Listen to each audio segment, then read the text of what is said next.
ஏன் உன் மொமன் வந்து கட்சியில சேரணும், சேர்ந்ததுமே அவனுக்கு வந்து இளைஞரணி மாநில தலைவர் பதவி கொடுப்ப, மாநில அணி தலைவரானவன் 3 மாசம் எம்எல்ஏ சீட்டு கொடுப்ப, எம்எல்ஏ சீட்டு கொடுத்த 3 மாசத்துல அவனை அமைச்சராக்குவ, அமைச்சராக்குன 4 மாசத்துல அவனை துணை முதல்வராக்குவ.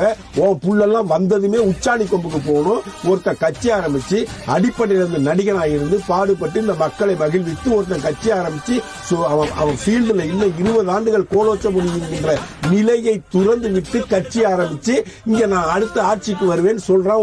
அவனுக்கு ஒரு சப்போர்ட் மக்கள் செல்வாக்கு இருக்கு அப்படிங்கிற நம்பிக்கையில சொல்றான். அவன் வந்து நேத்தி கட்சி ஆரம்பிச்சா இன்னைக்கு ஆட்சி வரும்னு நினைக்கிறான். நேத்தி தானே வந்தான், நேத்தி தானே வந்தார் உதயநிதி ஸ்டாலின். அவனுக்கு என்ன இன்னைக்கு வந்து துணை முதலமைச்சர் பதவி? அது மட்டும் இனிக்குதா உனக்கு? ஏன் விஜய் ஆசைப்படக்கூடாதா? விஜய் அரசியல் ரீதியா நம்ம எதிர்ப்போம். விஜய் யாரோட தூண்டுதல் அரசியல் வந்திருக்காங்க மாறுபட்ட கருத்து நமக்கு உண்டு. விஜயை விமர்சனம் செய்வதற்கு 100கணக்கான காரணங்கள் நம்மகிட்ட உண்டு.